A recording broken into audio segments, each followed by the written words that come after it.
तास बनी डंडे वाली भूत। शिखा की नई नई शादी हुई थी।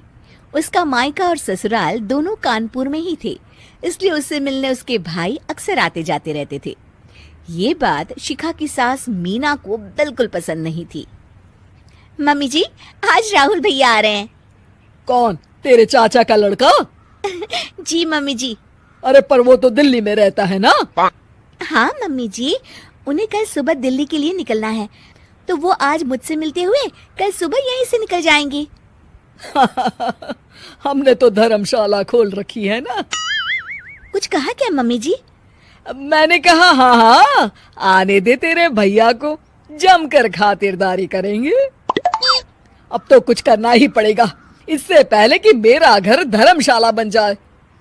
ये कैसी बातें कर रही हो मीना? सच ही तो कह रही हूँ। अभी इसकी शादी को साल भर भी नहीं हुआ और आए दिन इसके घर वाले आ धमकते हैं। अरे तो क्या हुआ, वो इसी शहर में रहते हैं तो हाल चाल लेने आ जाते हैं।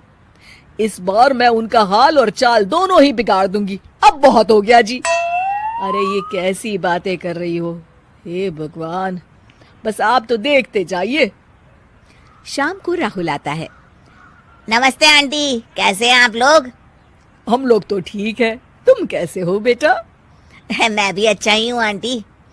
बस आज रात के बाद नहीं रहोगे। चलिए भैया, मैं आपको हमारा घर दिखाती हूँ। रात में खाने के टेबल पर शिखा, रोहित कहीं दिखाई नहीं दे रहा। जी भैया, वो ऑफिस के काम से बाहर गए हैं, कल शाम तक आएंगे। अच्छा अच्छा। बेटा, क्या तुम भूत प्रेत में मानते हो? नहीं नहीं आंटी जी, पर अचानक आपको ये ख्याल कहाँ से आ गया? पता नहीं क्यों, कभी कभी मुझे लगता है जैसे रात के समय बैठक में कोई घूमता रहता है। ये आप क्या कह रही हैं मम्मी जी? हाँ, तुम लोग घबरा ना जाओ, इसलिए मैंने आज तक इस बारे में कुछ नहीं कहा। ये आपका वहम होगा आंटी जी, ऐसा कुछ नहीं होता। हो सकता है। चलो अब मेरा सोने का टाइम हो गया है तो चलती हूँ मैं। शिखा बेटा, राहुल के सोने की व्यवस्था वहीं दीवान पर कर देना। जी पापा जी। अब चलिए भी। अच्छा, तो बैठक में सोने वाले हैं साहबजादे। क्या बड़बड़ा रही हो? कुछ नहीं, आप सो जाइए। मीना और महेश के सोने के बाद शिखा और राहुल आपस में बात कर रहे होते हैं, तभी डोरबेल बजती है। अरे आप! सरप्राइज! काम जल्दी खत्म हो गया तो मैं आज ही चला आया। ये तो बहुत अच्छा किया। देखिए राहुल भैया भी आए हुए हैं, आप दोनों का मिलना भी हो जाएगा। कैसे हो रोहित? मैं तो ठीक हूँ भैया। शिखा, मैं भी आज यहीं सो जाता हूँ, राहुल भैया से बातचीत भी हो जाएगी। अच्छा अच्छा, ठीक है। मीना आधी रात को उठती है, कंबल मुंह से पैर तक ओढ़ के डंडा लेके बैठक में आती है और देखती है दीवान पर चादर ओढ़े कोई लेटा हुआ है। देखो तो कैसे मजे से सो रहा है बहन के ससुराल में।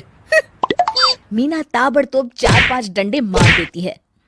अरे मर गया! अरे बचाओ बचाओ, कौन है? मीना जल्दी से अपने कमरे में भाग जाती है। हे भगवान, ये मैंने क्या किया? ये रोहित कहाँ से आ गया? लगता है ये नालायक राहुल मेहमानों वाले कमरे में सो गया होगा। आज तो इसकी खैर नहीं। उधर बैठक में, अरे क्या हुआ रोहित? मैं बाथरूम में था, तुम्हारे चिल्लाने की आवाज सुनी। पता है भैया, मैं सो रहा था, अचानक से कोई आकर मुझे डंडे मारने लगा। ये क्या कह रहे हो? लगता है तुम भी आंटी की तरह भूत प्रेत में मानते हो। नहीं नहीं भैया, सच में कोई आया था। मैं तो जा रहा हूँ मेहमानों वाले कमरे में सोने के लिए। इस समय अपने रूम में जाऊंगा तो शिखा की नींद खराब हो जाएगी। ठीक है भाई, जाओ तुम, जहाँ तुम्हारा भूत डंडा लेके ना आ सके। थोड़ी देर बाद मीना कंबल ओढ़ के डंडा लेकर मेहमानों वाले कमरे में पहुंच जाती है। वो बिस्तर पर से रोहित को फिर डंडों से मारने लगती है। अरे मर गया! अरे मर गया! तू भूत प्रेत में नहीं मानता ना? ये ले, अब डंडे खा। हैं? ये तो माँ की आवाज है। रोहित कंबल खींच देता है। बेटा तू! अरे ये क्या कर रही हो माँ? मार मार के मेरा भरता बना दिया आपने।